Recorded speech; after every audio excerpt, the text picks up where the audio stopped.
ఇవాల్టితో AP assembly సమావేశాలు ముగుస్తాయి. మరి కాసేపట్లో రెండో రోజు సమావేశాలు ప్రారంభమవుతాయి. ముగ్గురు ఎమ్మెల్యేల ప్రమాణం తర్వాత స్పీకర్, డిప్యూటీ స్పీకర్ ఎన్నిక ఉంటుంది.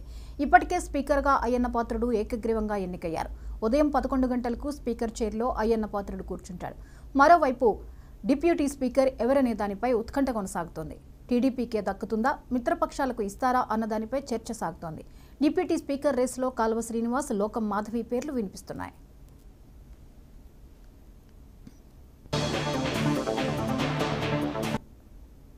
ఈ అంశంపై మరిన్ని అప్డేట్స్ ని బ్యూరో చీఫ్ రాఘవేంద్ర అందిస్తారు. రాఘవేంద్ర, ఇవాళ అసెంబ్లీ సమావేశాలకు సంబంధించిన అప్డేట్స్ ఏంటి?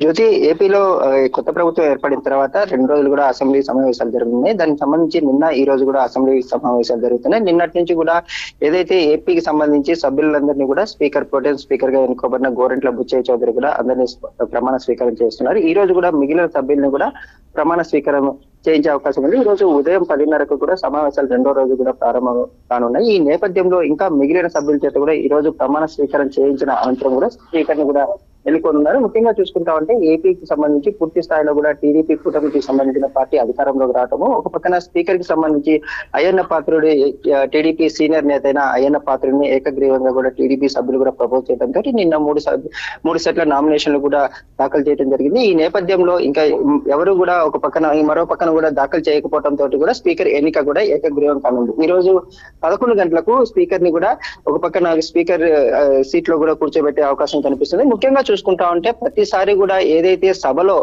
ప్రతిపక్ష పార్టీ నాయకుడు కూడా ఉండి కూర్చోబెట్టే అవకాశం ఉంది. కాకపోతే ఈసారి వైసీపీకి కనీసం ప్రతిపక్ష హోదా కూడా దక్కకపోవడంతో కూడా వైసీపీ సభ్యులు నిన్న ప్రమాణ స్వీకారం చేయించిన అనంతరం కూడా వారు కూడా సభ్యులు ఒక పక్కన అసెంబ్లీ నుంచి కూడా వెళ్ళిపోయారు. జగన్ కూడా వచ్చిన తర్వాత వైసీపీ అధినేత జగన్ కూడా వచ్చి ప్రమాణ స్వీకారం చేసిన కొద్దిసేపటికి కూడా సభ నుంచి కూడా వెళ్ళిపోయారు. ఈ రోజు పార్టీకి సంబంధించిన కార్యక్రమాలు పులివెందుల్లో ఏర్పాటు చేసుకుని ఆ కార్యక్రమానికి కూడా ఒక పక్కన వెళ్లే అవకాశాలు కూడా పూర్తి స్థాయిలో కనిపిస్తున్నాయి. ఈ నేపథ్యంలోనే 2 రోజుల సభలో ముఖ్యంగా చూసుకుంటే ఒక రోజు వచ్చేసేసి మొదటి రోజు, ఈ రోజు వచ్చేసేసి సభ్యులకు సంబంధించిన ప్రమాణ స్వీకారం, అదే విధంగా చూసుకుంటా ఉంటే స్పీకర్ ఎన్నిక కూడా జరగనుంది. ముఖ్యంగా చూసుకుంటే డిప్యూటీ స్పీకర్ విషయంలో ఒక పక్కన పొత్తులో ఉన్న పార్టీ జనసేనకు కూడా ఇస్తారనేసి ఒక పక్కన చర్చలు అయితే జరుగుతున్నాయి. ఇప్పటికే కూడా జనసేన నుంచి లోకం మాధవి పేరు అయితే వినిపిస్తుంది. అదే విధంగా టీడీపీ నుంచి కాలువ శ్రీనివాసులు మాజీ మంత్రి పేరు కూడా వినిపిస్తుంది. కాకపోతే జనసేనకు కూడా ఎక్కువ ఇచ్చే అవకాశాలు అయితే ప్రస్తుతం అయితే కనిపిస్తున్నట్లు కూడా తెలుస్తుంది జ్యోతి. ఇకపోతే ప్రతిపక్షం నుంచి ఎవరూ లేకుండానే ఈ కార్యక్రమం జరగబోతోంది. సో దీని మీద రాజకీయ వర్గాల్లో చర్చ ఎలా ఉంది? అంటే ప్రతిపక్ష పార్టీ అంటే ప్రస్తుతానికైతే మొత్తం 175 సీట్లకు కాను 164 సీట్లు కూడా కూటమికి దక్కాయి. ఈ నేపథ్యంలో పూర్తి స్థాయిలో కూడా చూసుకుంటా ఉంటే ఒక పక్కన వైసీపీకి కనీసం ప్రతిపక్ష హోదా కూడా దక్కని పరిస్థితి. ఈ నేపథ్యంలోనే దీనికి సంబంధించి వైసీపీ సభ్యులు కూడా హాజరయ్యే అవకాశం కూడా హాజరు కావట్లేదు. దీనికి సంబంధించి ఒక పక్కన వైసీపీ అధినేత కూడా జగన్మోహన్ రెడ్డి కూడా కనీసం ప్రతిపక్ష నాయకుడిగా కూడా హోదా లేకపోవడంతో కూడా ఈ రోజు ఒక పక్కన అసెంబ్లీ కూడా హాజరు కావట్లేదు. దానికి ఒక పార్టీ అంటే వైసీపీ పార్టీకి సంబంధించి ఒక సమావేశాలను కూడా ఒక పక్కన పులివెందుల్లో పూర్తి స్థాయిలో ఏర్పాటు చేశారు. ఆ పార్టీలోనే వైసీపీ నేతలకైతేనేమి ఒక పక్కన కార్యకర్తలకు కూడా భరోసా ఇస్తారనేసి వైసీపీ వర్గాలు కూడా చెప్పడం జరుగుతుంది జ్యోతి. ఇకపోతే డిప్యూటీ స్పీకర్ విషయంలో క్యాలిక్యులేషన్స్ ఎలా ఉండే అవకాశం ఉంది? కూటమి కాబట్టి జనసేనకి ఛాన్స్ ఇవ్వచ్చా, లేదా ఎక్స్పీరియన్స్ వైజ్ గానే ఎంపిక చేసుకునే అవకాశాలు ఉన్నాయా?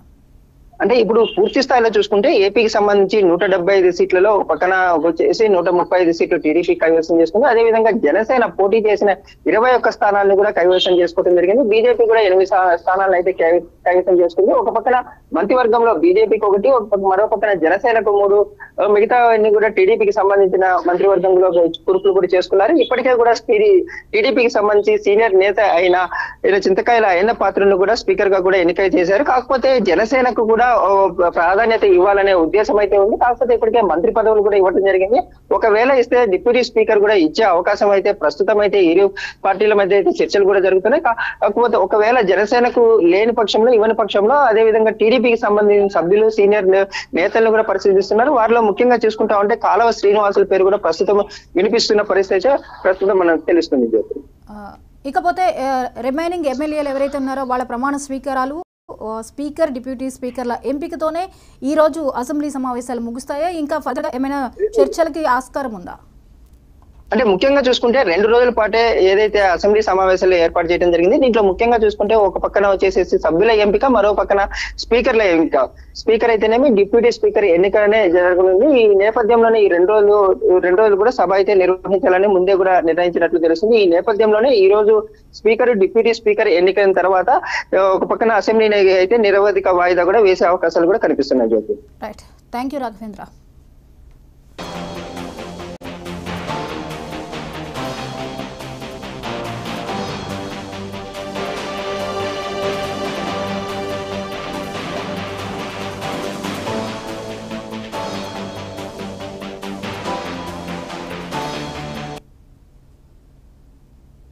తమిళనాడులో కల్తీ సారా మృతుల సంఖ్య పెరుగుతుంది.